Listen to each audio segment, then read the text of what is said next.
أرست زينة أب العلي تجراي أنصلالي زلوا حدقة هلونا نمبده بحدنة من ربرابي قبائلهم حلافي بيرو قدات كوميونيكيشن تجراي دكتور أبراهام حجوس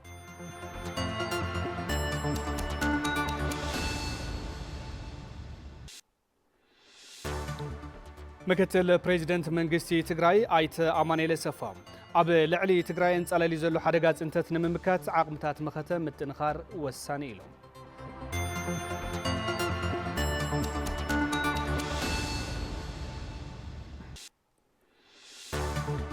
جزات تجراي نمرقات أب اللعول بركيدلونت كم زركبوا أمرارحن أبلاتن أرمي سوسا سراوي تجراي قليزهم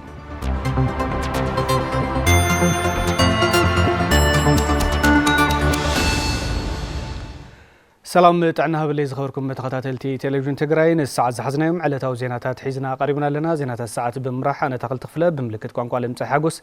بسم الله سومي السيدي تلفزيون تجراي بمخانا حبرناكم متسعني حتكم قبرينا سناي مكتسال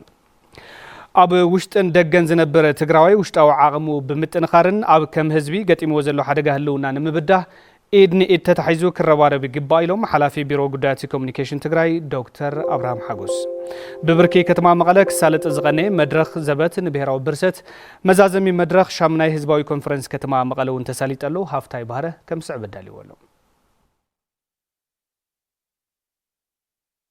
ببركي كتما مقالة سالت زغني مدرخ زبت نبهراو برست هزباوي كونفرنس كتما مقالة مزازم مدرخ زت تساليتو مدرخ زبت نبهراو برست ببركي خلل النات سالتك أني يزبلو حلاف بيرو قدايات كوميونيكيشن تجراي دكتور أبراهام حجوس أوشت اندقن زنبر تجراوي وشتاو عاقمو بمتنخار كم هزبي قتيمنا زلو هلونا حدقان ممكات قال سنان متنخار إدني إد تتحيزنا كن الرباروي قبائلهم جونوسايدر سرعات أب عدوشت نزلو حزب سيخون أب قربابت نزلو سرعتات يخون حزبتات كرهره كم زي يخيل بقل سرقينا اللو مالتي سلازي قال سنا أحيلنا خناتاتو زي كأيرنا عدل تقرأ انتهي يخون لنا وسينا داق محوية ناس داق مهنسات ناس لمعات ناس كنا كالاتف جزءات هوا حدنا تقرأ ونمربوتو مليسنا زحشة خناتات كنفتر أبزا أوان زي إدني تتحيزنا تعاقب نمودع تاقزي كن الربار بلان شاما خنبلان يقبا كم من قست تقرأي نزبهراو مختزي مريحو نابز حشا بركي كسقاقر قرصانيا زخونا مريحنا تلو صلاتنا حدنة المورال حزب تجراي كداخم الناس روحو يركبوا زبولو نسنترال كوماند سراوي تجراي وكيلهم ملقت زحلفو ازاز ارم اسران كلتن تجرالاي غبرز غابير غبر سلاما احفرهم حزب تجراي لالاونت غزات تجراي نمملاسن هلونا حزب تجراي نمرغغاص بحور قلاصمو صلاتو كمكتوم يلهم كاحد حري هالو فلالاي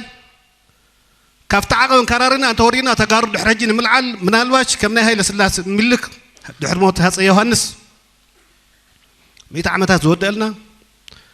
100 عامات زيك العل خلينا او زوانا تفطير زلو خنتات ناو ربحنا تزي قيرنا اتخنتات كيدقتنا ليتن قطر بمنح بوليتيكا مرحتنا بوليتيكا ودوات تግራይ ወታደራው ለዓለውት መራح تግራይ በብደረጃና ምሁራት تግራይ ነዚ خنتات بزقباء أبدنا حزب مخته زبت نبيهرا برسات زبل كحقوق فلو حيل خطرنا فلو أمارات إيفلان حزب تجراي حدنت بمتنخار سراوي تجراي بدجن حيل سبن كتناخرك بعد ما يلوم حزب تجراي تجمير زول الحج مولو من غنا نسراويتنا كافت تشكيم وزول عتكن أصوارن العلي حزب تجراي تفطير زول الله نايسلو بنا حويت أزيو خبيريو بسم سراويتنا زي أمل اختيك حلف لكم يدل بزو كونفرنسي سراويتنا أمرص علماء ترواريبنا بحال سبنا تناخر سراويتنا بعدكنا تناخر سراويتنا بسنا لبنا علنا خمتاينا يتمالي حزون كل فتنات كنا حلفينا زبت نبيهرا برست زبت نبيهرا برست حدري سواتنا ينعبرن تقرأي تسعر أمزازمي هزباو كونفرنس كتمام قالة أبال سرح فتصاميتن حلافي بيت صحفة هزباويان حرنة تقرأي ويزرو فتلور قبرز قابهير حويسو استفلاليو حلفتي أمرار حان كلن كتمام قالة العلوة أمرار حاسراوي تقرأين توكلت استفلالي كفالات حفرة السب كتمام قالن تاريخي وميوم ኣብ ልዕሊ ህዝቢ ትግራይ አንጸላሊ ዘሎ ሓደጋ ጽንተት ንምምካት ዓቕምታት መኸተ ምሕያል ወሳኒ ኢሎም ምክትል ፕሬዚደንት መንግስቲ ትግራይ ኣይተ ኣማኑኤል ኣሰፋ እዚ ዝተገለጸ ዘበት ንብሔራዊ ብርሰት ብዝብል መሪሕ ሓሳብ ሰራሕተኛታት ቢሮ ፍትሕን ኮሚሽን ስነ ምግባርን ጸረ ግዕዚናን ኣብ ዘካይድዎ ሓበራዊ ዘተ እዩ ዝጸብጸብ በላሽ ፈራው ዋዲድዎ ገብረ መስቀል ኪሮስ ከምስዑ ካረቦ ዘበት ንብሔራዊ ብርሰት ብዝብል መራሒ ሓሳብ ሰራሕተኛታት ቢሮ ፍትሕን ኮሚሽን ስነ ምግባርን ጸረ ግዕዚናን ትግራይ ሓበራዊ ዘተ ኣሳሊጦም ኣብቲ መድረኽ ዝተረኸቡ ምክትል ፕሬዚደንት መንግስቲ ትግራይን ሓላፊ ቢሮ ፍትሕን ትግራይ ኣይተ ኣማኑኤል ኣሰፋ ኣብ ልዕሊ ህዝቢ ትግራይ አንጸላልዩ ዘሎ ሓደጋ ጽንተት ንምምካት ምርጋጽ ዓርሰ ምርኮሳን ምጥንኻር ዓቕምታት መኸተን ወሳኒ እዩ ኢሎም ናይ ህልውና ናይ ድሕንነት ሓደጋ ኣጋጢሙና ስለ ዘሎ ልኡላውነትና ተመንጢልና ስለ ዘለና መሰል ዓርሰ ውሳነና ተመንጢልና ስለ ዘለና ከምዚ ኢልካ ምቕጻል ከዓ ስለ ዘይከኣል ህልውና ድሕንነት ልኡላውነትን መሰል ዓርሰ ውሳነን ህዝቢ ትግራይ ዝረጋገጽ ኣብ መቃብር ጆኖሳይዳዊ ስርዓት ብልጽግና እዩ ስለዚ ሰላም ዝመጸሉ ኣብ ልዕሊ ህዝቢ ትግራይ ዘንጸላልዎ ሓደጋ እትቕንሰሉ ልኡላውነትካ እትኽብረሉ መንገዲ ውሽጣዊ ነገር እዩ ኮይኑ ዘሎ ውሽጣዊ ዓቕምታትካ ንምጥንኻር ቁጽሪ 1 ብሔራዊ ሓድነትካ ኢኻ ተጠናኽር ብሔራዊ ሓድነት ንምጥንኻር ብጣዕሚ መሰረታዊ ብዙሓት ጉዳያት ኣለዉ እዚ ኣብ ንኣብነት ኣብዛ ኣዳራሽ ናይ ዘለና ሰባት ሕጊ ንሓቀይ ነፈጽም ኣብ ቢሮ ፍትሕን ይኹን ኣብ ኮሚሽን ስነ ምግባርን ጸረ ግዕዚናን ኣብ ትግራይ ዘለዉ መሰረታዊ ጸገማት ናይቲ ህዝቢ ናይ ልዕልነት ሕጊ ናይ ተሓታትነት ናይ ፍትሒ ጸገማት ንሳቶም ብምርግጋጽ ኣቢልካ ብሔራዊ ሓድነትካ ኢኻ ትሕሉ ካሊእ ዓርሰ ምርኮሳ ብጣዕሚ መሰረታዊ ነገር እዩ ሕዚ ሕርሻ ንሳ ይገብር ኣብ ንግዲ ንሳ ይገብር ኣብ ቢሮ ፍትሒ ንሳ ትገብር ኣብ ግብር ንሳ ኩሉ በዚ ይኸይድ ማለት እዩ ዓርሰ ምርኮሳ እንድሕር መሰረት ጌርካ ኮይንካ ወጻእታትካ ትቐንስ ወጻእታትካ ፕሪዮሪታይዝ ትገብር ነቶም ቀንዲ ወጻእ ክትገብረሎም ዝግበአካ ነገራት ትኹረት ትህብ ቀንዲ ዕማም መንግስቲ ትግራይ ምውሓስ ህላወን ድሕንነትን ህዝቢ ትግራይ ከም ዝኾነን ነዚ ንምግሃድ ድማ ሓድነት ምጥንኻር ኣገዳሲ ምዃኑ እቶም ምክትል ፕሬዚደንት የገንዝቡ ሕዚ ናብ ቦትኡ ተመሊሱ ኣብ ሕገ መንግስታዊ ቁመና ኣትዩ ዘሎ መንግስቲ ታ ቁልፊ ተልኹ ምርግጋጽ ህላወ ድሕንነት ልኡላውነትን መሰል ዓርሰ ውሳነን ህዝቢ ትግራይ ስለዚ እዚ ቁልፊ ተልኹ እዚ ንኸረጋግጽ እቲ መሰረታዊ ነገር ውሽጣዊ ዓቕሚ እዩ ትግራይ ዓቕሚያ መጀመርያ ክትሃንጽ ዓቕሚያ ክትጠናኽር ዘለዋ ተደላይቲ ክትከውን ዘለዋ ካብ ቀረባን ካብ ርሑቕ እዚ እቲ መሰረታዊ ነገር እዩ ጸላእቲ ምቕናስ ፈተውቲ ክትበዝሐለካ ካብ ፈተውቲ ምብዛሕ ሓሊፍካ ክትሰግረለካ ናብ ምትሕግጋጽ ተሳተፍቲ መድረኽ ብወገኖም ህላው ህዝቢ ትግራይ ንምርጋጽ ኣብ ዝግበር ቃልሲ ካብኦም ዝድለ ኩሉ ንምብርካት ድልዋት ምዃኖም ኣረጋጊጾም ተጋጢሙና ንዮ ኩነታት ግልጽ እዩ የሓደጋ ናይ ህልውና ሓደጋ ኣጋጢሙና ከም ዘሎ ርድኡ ኮይኑ ዝቐረበ ፕሬዘንቴሽን ጽቡቕ እዩ ናብ ስራሕና ምጽና በብ ስራሕና ወሲድና ኣብ ተግባር ክነውዕሎ ምስቲ ግዜ ክንምርሽ ነቲ ግዜ ክንመስል ትኽክል እዩ ብሔራዊ ጉጉእ ኣባላት ዝተጀመረ ይኾን ናይ ኩሉ ግዴታ እዩ ንሓደ ዓዲ ሓደ ዜጋ ክኸፍሎ ዝግባእ ግዴታ ስለ ዝኾነ ኣብኡ እሶም ዝተገለጹ ሓሳባት ግልጽ እዮም እሱ ጉቡእ ኢለ እውን ይኣምን ዘለናሉ መድረኽ ኣብ መንጎ ድሕነትን ብርሰትን ኮይና ከም ህዝቢ ክንውስን ግድን ስለ ዝኾነ ነፍሲ ወከፍ ትግራዋይ ኣብ ምጉልባት ዓቕምታት መኸተ ክረባረብ ይግባእ ኢሎም ሓላፊ ቢሮ ልምዓት ከተማን ኮንስትራክሽንን ትግራይ ኣይተ ኣለም ገብረዋህድ ኣይተ ኣለም ነዚ ዝበሉ ሰራሕተኛታት እቲ ቢሮን ቢሮ ኢንዳስትሪ ትግራይን ኣብ እዋናዊ ኩነታት ተድሂቦም ኣብ ዘካየድዎ ሓበራዊ መድረኽ እዩ ገነት ካሕሳይ ተኸታቲላትወላ መቐጸልታ ክካየድ ዝቐነየ መድረኽ ዘበት ንብሔራዊ ብርሰት ሰራሕተኛታት ቢሮ ከተማ ልምዓትን ኮንስትራክሽን ትግራይን ቢሮ ኢንዳስትሪ ትግራይን ኣብ እዋናዊ ኩነታት ዘድሃበ መድረኽ ዘተ ኣሳሊጦም ኣብቲ መድረኽ ዝተረኸቡ ሓላፊ ቢሮ ከተማ ልምዓትን ኮንስትራክሽን ትግራይ ኣይተ ኣለም ገብረዋህድ ዘለናሉ መድረኽ ኣብ መንጎ ድሕነትን ብርሰትን ኮይንና ከም ህዝቢ ክንውስን ግድን ዝብለና መድረኽ ኢሎም መውጽኢት መንገዲ ናብ ከምዚኣ ዝበለት ኣብ መንጎ ብርሰትን ድሕነትን ምርጫ ናይ ዘእትወና ሓይሊ ስርዓት ፒፒ ስለ ዝኾነ መውፂና ዶንሊ ኦፕሽንና ንስርዓት ፒፒ ኣብ መቓብር ምእታዊ ዝብል ዝመፀሉ ምክንያት ካብዚ እዚ ሓይሊ እዚ ካብ ምድምሳስን ኣብ መቓብር ካብ ምእታውን ወፃኢ ህዝቢ ትግራይ ኤግዚስት ዝገብረሉ ሰርቫይቭ ዝገብረሉ ዕድል የለን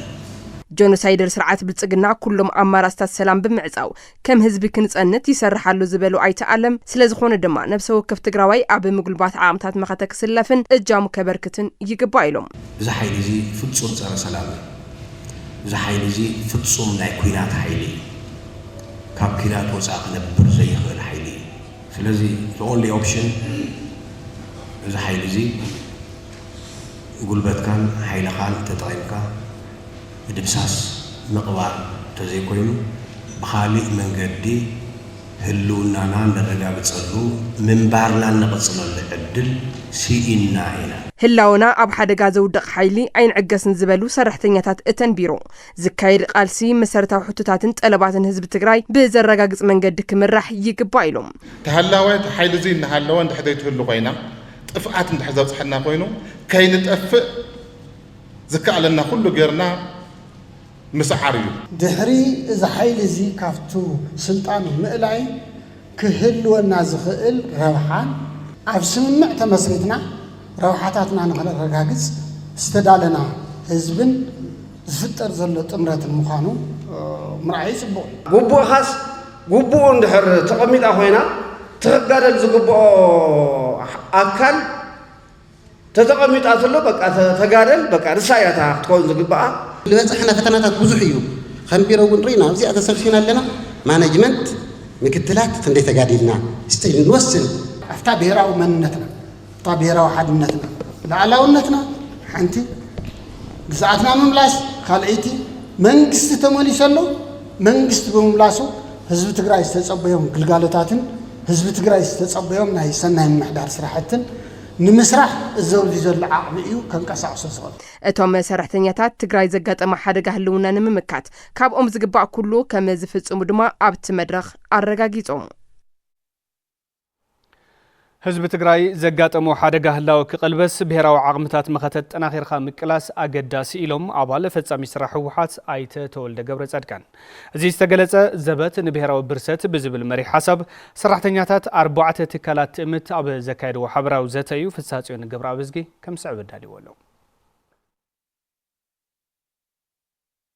ሰራሕተኛታት 4 ትካላት ትእምት ዘበት ንብሄራዊ ብርሰት ብዝብል መሪ ሓሳብ ኣብ ዘካየድዎ መድረኽ ዘተስተረኽበ ኣባል ፈጻሚ ስራሕ ህወሓት ተጋድላይ ተወልደ ገብረ ጻድቃን ህዝብን መንግስትን ትግራይ ውዕሊ ፕሪቶርያ ተቐቢሎም ምእንተ ሰላም ብዙሕ ዋጋ እናኸፈሉ እኳ እንተመፁ ጆኖሳይደር ኣብይ ኣሕመድ ግና ብኩናት ተጽኒቱ ዘይወድኦ ህዝቢ ኩለ መዳይ ክልከላታት ብምግባር ብሰላሕታ ክጸንት ዝከኣለ ኩሉ እናገበረ ከም ዝመፀ ገሊጹ ካብ ልክዕ ንላዕሊ ከፊልና ክንብል ተዘይኮይና ንሰላም ዝተኸፈለ ዋጋ ብጣዕሚ ክባር ዋጋ ተኸፊሉ ናይ ህይወት ይኹን ናይ ስነ አእምሮ ይኹን ተዓጺና ተኸዩና እናሃለና ኮይና ሰላም ንብል ዘለና ንጨብሕ ዘለና ኣመከራ እናሃለና ኣብ ኩሉ ዝገጥምና ዝነበረ ጸገም ዝሓለፈ 3 ዓመት ካብቲ ጆኖሳይዳዊ ወራር ንምምካት ዘካየድናዮ ቃልሲ ዘይናኣሲ ምናልባቱን ብሓደጉ እዚ ክገድድ ይኽእል ስለዘፍርሰካ ቁመና ስለዝኸለ ካብቲ ስኳ ከም ህዝቢ ሓደ ኮይና ኢና መኪትና ህዝቢ ትግራይ ሕዚ ዘጋጠሞ ሓደጋ ህላወ ክቅልበስን ብሄራዊ ሕቶታት ክምለሱን ዓቕምታት መኸተት ጠናኺርካ ካብ ምቅላስ ወጻኢ ኣማራጺ ከም ዘየለ ዝሓበረ ተጋድላይ ተወልደ ኣብ ውሽጣዊ ዓቕሚ ዝምስረት ምስ መሓዙት መቃልስቲ ዝግበር ርክብ እውን ተጠናኺሩ ከም ዝቕጽል ኣረዲኡ እቲ ናይ መወዳእታ መማረጺ ሕዚ ብለመና በቲ ጸንሐ بسلام لكون كم زي أتكون مبال كون كم زي خل أنا يمود أتات أرز بس يحكم زلوا نزي جنوسايد أو سرعة زي أجلسكا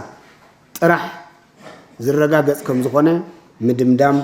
يدلي عند إمتنا بعلنا خوينو محازد ما يدلي محزنة فرت إيدكا نزني حوارس ألاقي ممكات ممارس زيولو يخون مالت لوعلاونتن وحسنان تግራይን ህዝባን ንምርግጋጽ ኣብ ዝካየድ ቃልሲ ህላወ እጃሞም ከም ዝፍጽሙ ዝገለጹ ተሳተፍቲ ተመድረኽ ዝኾኑ ሰራሕተኛታት ትካላት ትእምት ድልዱል መሪሕነት ከዓርፎ ድማ ይግባእ ኢሎም ነቱ ንብሎ ዘለና ከረጋግጽ ዝኽእል ኢኮኖሚያዊ ዓቕሚ ክንፈጥር ክንክእል ኣለና ማለት እዩ እዚ ሓላፍነት ሒዝና ኢና ንቃልስ ዘለና ኣብዚ መኸተ ኣብ ዘለና ሊና ተጋሩ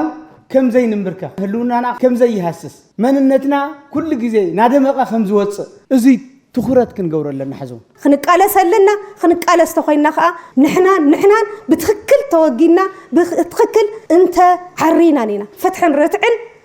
اتسوق زقبا كبر رخيبو اتوق زقبا رخب رخيبو تحكموا وانت خوينو زنت كلا زينن كحكموا يقالس يصمم مسوات يخفل يدكم يصمم مودعته يعوت حدا شكرو جن عوته يعقبن نعوته قلت في زرسع تقراي كلا أي مشتناون نرتي مدرخ من يمرحيو الزبلون صنعات أوش تودم أوش تناي مخت عقمتات ناي مخت سبيت مرحز لون تا مدرخ وجننون ناي مخت سبيت مخانو نات جمجمة كقمة اللوه ناي مخت سبيت تزي كوينو واقع يزخف لنا ግዛት ትግራይን ምርጋጽ ኣብ ልዑል ብርኪ ድልውነት ከም ዝርከቡ ኣመራርሓን ኣባላትን ኣርምሱሳ ሰራዊት ትግራይ ገሊጾም ህዝቢ ትግራይ ዘበት ንብሔራዊ ብርሰት ብዝብል መሪሕ ሓሳብ ተካይዶ ዝቐነየ መድረኽ ቃልሲ ህልውና ድማ እዋናውን ወሳንን ኢሎም ኣለው። ገብረመድህን ተወልደመድህን ከም ሰዕብ ዳልይዎ ኣሎ።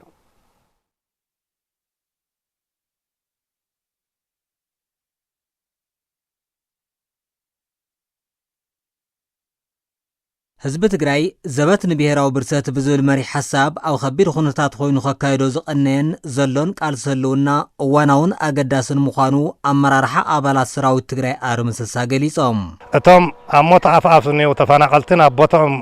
ክንምልስ ዝሕግዝ መሰረታዊ ውሳነ እዩ። እዚ ከዓ ብምሉእ ልብን ድግፎ ንቐጻሊ እውን ኣብ ጎኒ ህዝብና ኮይና صلاحتنا خنسعر كم نخل منم ترطر يولن نحن ون بوجنا عطانا خيرنا كنقص له بزكالنا عامي كله عدالينا دلواتنا مساعدنا رأينا نمختنا عوتات مدرخة حالفهم إلى زغمت كفتي ولادنا كفتي هزبنا نقعنا قلصمنا نمخان نعمل له خمزيل نوصو بتعمي دس بالسمعتي زلنا عبي نيكولار لنا نحسو حدنة هزبنا مشترك عني أو حدنة أو ستمتن ናይ ህዝቢ ትምሽጠር ዓወት ናይ ህዝቢ ትግራይ ኩሉ ግዜ ህልውና ህዝቢ ትግራይ ኣብ ልዕሊ መቃብር ጆኖሳይዳዊ ኣገዛዝ ኣበልጽግና ይረጋገጽ ንዝብል ዕላማ ንምዕዋትን ልዕላውነት ትግራይ ንምኽባርን ኣብ ልዑል ደረጃ ድልውነት ከም ዝርከቡ ይዛረቡ ከም ህዝቢ ኣብ ክንጻወረሉ ዘይንኽእል ደረጃ ስለ ዝበጻሕና ንህላውናን ንመሰል ዓርሶ ውሳነናን መሬትና ንምምላስን ሻዕ መጨረሻ ንምቅላስ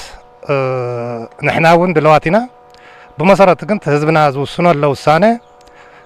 خم تجارو نسراوي تون زخرعة نصبيون زنورنا سلازخانة نحناون أو جنبار زلنا صفح زوالك زي تدالينا هنا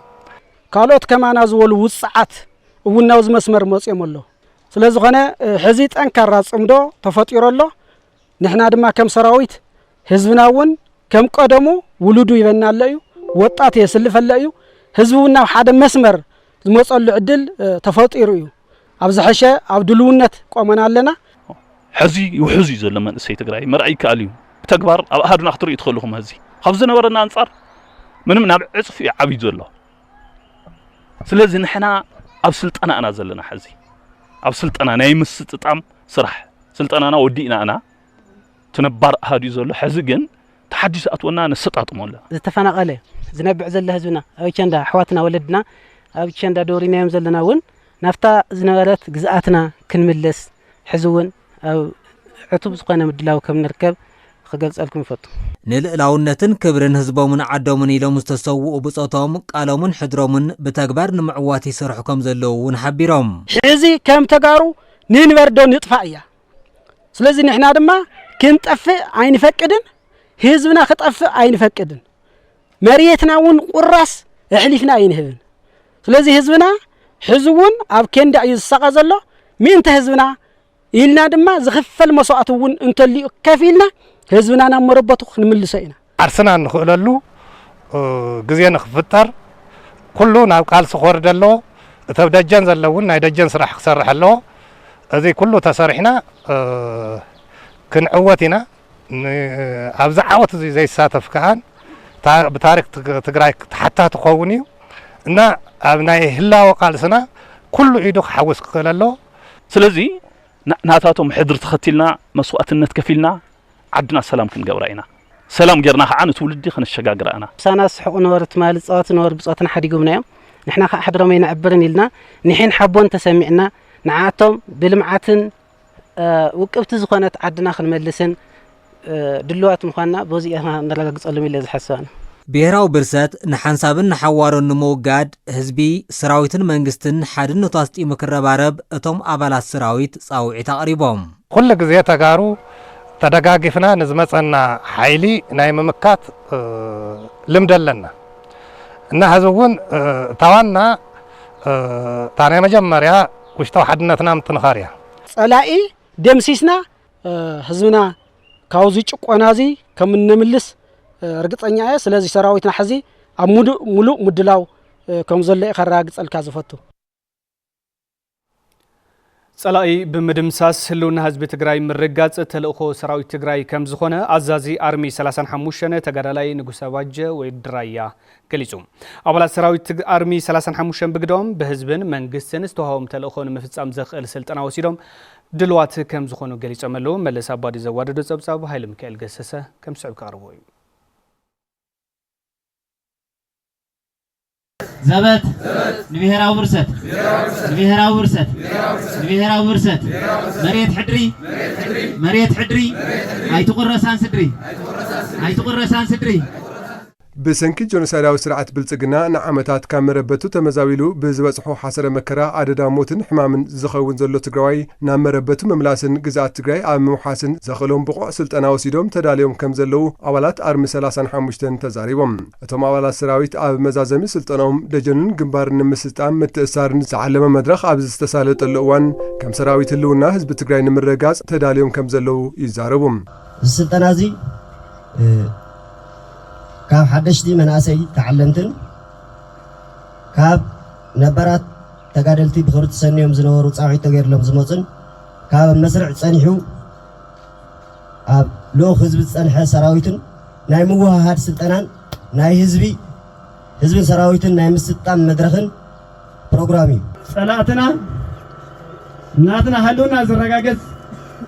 حزب تግራይ طفي غايلم نحنا وناي نطفن إلا دك حزبي مناسي تودينا وتادر عودتنا نعبنا نسلطنا لنا لزلنا له هو انت دارينا لنا حزن زغبر سرحتون كم كفر سراويت رايا كم كور حاده كم ارمي مدلاوتنا عطفيفنا كل ነገር ተዳሊና لسلاح دلواتنا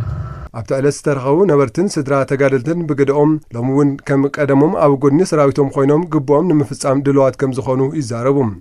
ላላውነተይ ከይምለስኩ ዓደይ ይምለስን ኢልኩም ኣብ ጽንዓትኩም ክሳብ ሕዚ ዘለኹም ዝለዓለ ክብሪ ኣለና ንዓኻትኩም እሞ ጽንዓትኩም ተሪርኩም ንዝውዝፍ መኸተ ከም ትፍጽሙ ከዓ ጥርጥር የለይ ብኡ መሰረት ከዓ ንሕና እውን ኣለና ጎንኹም ክይፈቱ ሕዚ እውን ከም ቀደምና ደጀንን ግንባርን ብምዃን ጸላእትና ደምሲስና ኣብ መቃብር ጸላእትና ሓድሽ ስርዓት ከም ተክል ዘየጠራጥር በትራእናዮ ብቕዓት ተሓጒስና ኢና ኣባል ኣመራርሓ ዞባ ሰሜን ምዕራብ ትግራይ ወይዘሮ ተኻእ ገብረ ኢየሱስ ዘለናሉ እዋን ደጀንን ግንባርን ብምትእሳር ህዝብን መሬትን ትግራይ እነውሕሰሉ ናይ መወዳእታ ምዕራፍ እዩ ምስ በላ ከም ህዝብን ምምሕዳርን ነታ ዞባ ከምቲ ልሙድ ኣብ ጎኒ ሰራዊት ትግራይ ደው ከም ዝበለ ኣረጋጊፀን ህዝቢ ትግራይ ፍትሓዊ ሕቶ ስለ ዘለዎ ትግራይ ዓደይ ክነብረላ ብቋንቋይ ክዛረብ ብቋንቋይ ክመሃር ወሰን ዓርሰ ውሳነይ ይረጋገጽ ዝብል ተኸታታሊ ጻውዒታት እንዳገበርና ጸኒሕና ኢና ይኹን እምበር እቲ ዝሓሰብዎ ናይ ጸላእ ሽርሕታት ሰራዊትና እውን ከም ሕርጭ ተወቲኑ ዝበልዎ ኣብ ሞትከል ኮይኑ ብወፍሪ ብሄራዊ ሓድነትናን ካብ ጫፍ ናብ ጫፍ ትግራይ ብሓንቲ ፍሽካ ጠጠው ኢሉ ብሄራዊ ረብሓታቱ ዘረጋግጹ ሕቶታት ሒዙ ክሳብ ሕዚ እንዳተቃለሰ ናይ ቅድመ ምድላው ስራሕቱ እንዳወገነ ጸኒሑ ኣዛዚ አርሚ 35 ተጋዳላይ ንጉስ አበጀ ወድራያ ከም ሰራዊት ተኸታታሊ ዝኾነ ስልጠናታት ብምሃብ ህዝብን መንግስትን ዝተዋሃቦም ልኡኽ ንምፍጻም ድልዋት ከም ዝኾኑ ገሊጹ ኣብዚ ሕዚ እዋን ሰራዊት ትግራይ ዝተመዛበለ ህዝብን ዝተቆረሰ ግዛት ትግራይን ናብ ንቡር ንምምላስ ዘኽእል ምድላዋቶም ከም ዝወገኑ ድማ ተጋዳላይ ንጉስ አበጀ ወድራያ ኣፍሊጡ ጸላእትና ካጥፉና ኩሉ ምድላዋቶም ወዲኦም እዮም ሕዚ ጸላእትና فاتنا ملك انت زيات حزنا يوم مريت تقراي مرقات انت جميرهم زقاد فوا قوصلون ايتهلو كم تقارن نردو زلنا زي سلازي حزوون ابزي زلنا تقارو كم تقارو حادنتنا حينا حادنتنا طناخرنا حزبنا سراوتنا حدا خوينو فتوتنا مزحلو صلاة نقنسلو جزيون إزلا سلازي نزل بدم بحزناينا تنمد لواتنا تنزل ترفانا مستطعم كنسرح زلنا هلاون مننتن حزب تግራይ ንምውሓስ ሓድነት ብምስጣም ኣብ ጎኒ ሓይልታት መኸተ ተሰሊፈን ግዴተን ንምፍጻም ድልዋት ከም ዝኾና ደቂ ኣንስትዮ ነበርቲ ከተማ ዓዲ ጉደም ገሊፀን ተስፋይ ታደሰ ኣዘራሪቦን ኣሎ ደቂ ኣንስትዮ ከተማ ዓዲ ጉደም ዘበት ንብሔራዊ ጽንተት ብዝብል መራሒ ሓሳብ መድረኽ ተካይደን ህላወ ህዝበንን መንነተን ንምውሓስ ብሓድነት ምስ መንግስትን ሰራዊትን ትግራይ ተሰሊፈን ግዴን ንምፍጻም ድልዋት ምዃንን ይገልጻም كم دك نشتي هرنيا قينا وليدي إتسانا يتلعلي بمسناتي جين مسرع مولي أو أيقون قيت السناويته لكاش عدك خنا عبيا دحرنا أنا ولدنا كن جين كم دجن قينا خنديو ناو جنبرت تبيل خنديو تسر حيا خنتيدنا هنا لو علي خزي كم دجن قينا كسر حيا حراد عند حرمتيس كقاد عقد نهني زر زر كقاتلني يومت إنها كقاتلني جين عقمي كقاد عقد نهني تجراي طرح بناس توسنا ليخونس تግራይ كلنا حبيرنا مكيتنا حبيرنا تحقاقيزنا دجنن جنبارن خوينا سلامنا مسينا عدنا ناس خويننا كنبر كنمرح لنا بالمرقص يكتحضر له لنا دقنستينا وانا سوره كنخون زغبنا لزقاسي بجكا دقنستي تግራይ دمو منم عينت زعوت قاسي يلي بقى خازوين خمتنا مجمريا سرنا بمانم صلاعت يتنانا غرناي زقاسنا نزمختناو جن ايد بي تتححزنا كنعوته يزغبنا تግራይ تسعر خمتسم طنكرم شمطم وطيرم نعنا خدخمو نعنا خوقعو نعنا خشماقو زغوايلو نحنا ون تغواينا حزي تግራይنا نختدحن مريتنا نصا خوص بحوار خوينا خنقالس خمت حلفنا تقالسنا يلمصنا خم دقرش ختما عد قدام مالتيو خم برخو خنا يصعرو نحنا جينا نبرخ خزاين برخ ناقاين برخ تجارب دمتنا خدنا زورنا يا مريت يلي أم مريتنا خوينا أنا نقالس لنا حزون خنقالسينا عوال ማእኸላይ ኮሚቴ ህወሓት ወይዘሮ ፀሃይ አያሌው ደቂ ኣንስትዮን ኣብ ዕጥቃዊ ቃልሲ ኣብ ልምዓት ኣብ ማሕበራዊ ህንፀትን ኣብ ፖለቲካዊ ቃልስን ዘለወን ተመክሮን ኣበርክቶን ሎሚ እውን ኣብ ትግራይ አንጸላልዩ ንዘሎ ሓደጋ ህላወን ምምካት ዓብይ ትርጉም ኣለዎ ኢለን ተጥፋእኩም ይብለና ኣሎ ክንጠፍእ ይንኽእልን ንብለለና ክንጠፍእ ይንኽእልን ስለ ዝበልና ጥራሕ ዘይምጥፋእ ኣይከኣል ከጥፍእ ዘይኽእል ምግባር እዩ كبرس زي خل مقباري كبرس زي خل انتاي كنقبر كنكقل لنا انت خوينو تودي بنا خنقالس كنكقل لنا تودي بنا كم مقلاس وصاي خالي وحسنا يبلنا تقياس سرح خنو ابزو خونه يكون زمن زي حسس سرح خنو قيا سوي حقي سلازم حقي حيسكن يخن كتقالس ازغبك خزي اب قدمينا زلو خنتات بزغبا ترديخن جنبارن دجنن خوينكن خنغورو زغبنا كل ነገር ምግባር ኣብ ጎኒ ሰራዊትክን ኣብ ጎኒ ውድብክን ኣብ ጎኒ መንግስትክን ተሰሊፍክን መሪሕ ታራኽን ክትዋጻኽ ትኽእላ ኣለክን ህላወ ትግራይ ንምውሓስ ሰራዊት ትግራይ ምጥንኻር ኣድላይ ምዃኑ ገሊፀን ክንገብሮ ዝግበአና ፍትሓዊ ቃልሲ ጌርና ፀላእ ደምሲስና መሰል ዓርሰ ውሳነና ምርግጋጽ እያ ስለዚህ ነዚህ ድማ ምካት የድልይ ነዚህ ዕውት ክኸውን ተኾይኑ ተልእኽኡ ብዓወት ፈጺሙ ህልውናና ከረጋግጽ እንተ ደኣ ኮይኑ ሰራዊትና ብሓይሊ ሰብ ክጠናኸር ክኽእል ኣለዎ ትግራይ ናብ ዝነበረቶ ክብሪ ክትምለስን ቁጠባዊ ምንቃሕ ክፍጠርን ሓቢርካ ምስራሕ ወሳኒ ምዃኑ ተሓቢሩ ጠቕላላ ስራሕቲ ንግዲ ማሕበር ኣክስዮን ገዛና ምስ ሚድያ ኔትወርክ ሳክሰስን ቴሌቪዥን ትግራይን ኣብ መደብ ውድድር ምህዞን ፈጥራን መዳይብ ሓቢርካ ንምስራሕ ዘኽእል ስምምዕነት ተፈራሪሞም ሃይለስላሴ ገብረ ሚካኤል ከምስዑ ካረቦይ ጠቕላላ ስራሕቲ ንግዲ ገዛና ኣክስዮን ማሕበር ሳክሰስ ሚድያ ኔትወርክን ቴሌቪዥን ትግራይን ኣብ መደብ ውድድር ምህዞን ፈጠራን መዳይብ ሓቢርካ ንምስራሕ ስምምዕነት ኣካይዶም ምክትል ኣካይዲ ስራሕ ጠቕላላ ስራሕቲ ንግዲ ገዛና ኣክስዮን ማሕበር ኣይተ ካሕሳይ ኣብርሃ ትግራይ ናብ ዝነበረቶ ክብሪ ክትምለስን ቁጠባዊ ምንቕራሕ ክፍጠርን ሓቢርካ ምስራሕ ወሳኒ ምዃኑ ብምእማን ትካሎም ነዚ ስምምዕነት ከም ዝፈጸመ ሓቢሮም ገዛና ትግራይ ናብቲ ዝነበረቶ ክብሪ ክትምለስ እትኽእልስ ኣብ ሰላም እዋን እትሰርሕ ኣብ ፀገም እዋን ኢዳን እግራን እትኽርመ ዘይኮነትስ ኩሉ ግዜ ኣፍራይት ኩሉ ግዜ ኣብ ስራሕ እትውዕል ትግራይ ክትህሎ ኣለዋ ዝብል መትከል ሒዙ ምትሕጋዝ ወሳነ ስለ ዝኾነ ፍሉይ መሓዛ ኮይኑ ንመዳይብ ንኽድግፍ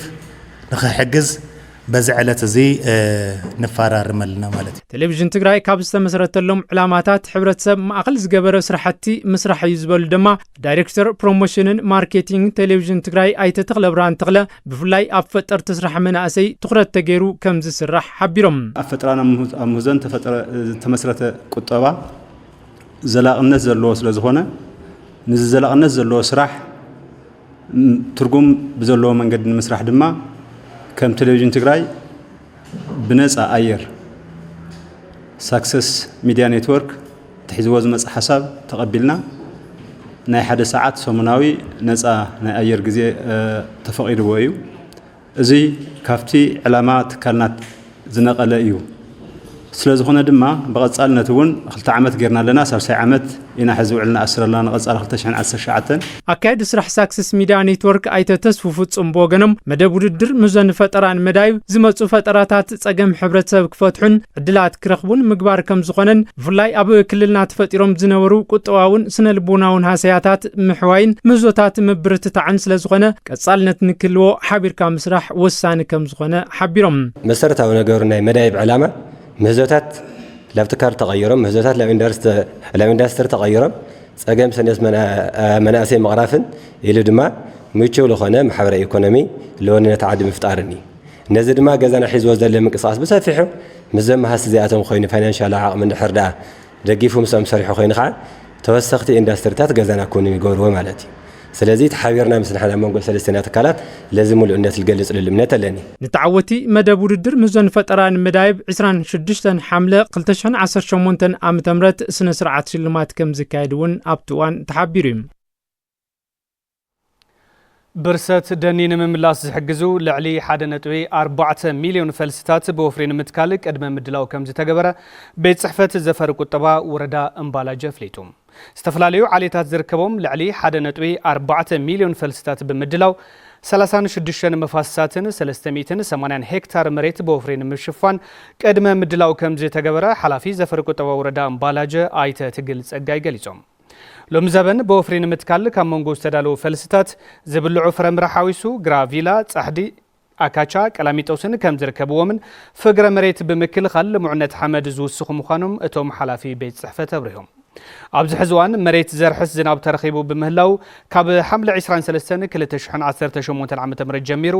ወፍሪ ምትካል ከም ዝጅምር ኣይተ ትግል ጸጋ ሓቢሮም ኣብ ዝሓለፈ ዓመት ኣብ 41 መፋሳት ብወፍሪ ዝተተኸሉ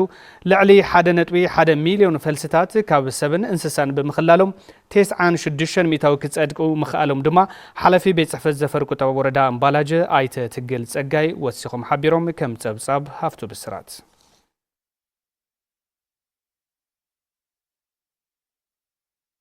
لنا حبنا تبطوات سبورت تغطاتيلنا تمليسنا زخوركم تملكتنا نساع زحزنا يوم زيناتاتو نبزينا خنزازم مسألة مكتالكم كبرة يابلنا ببزل لخمو سسنايم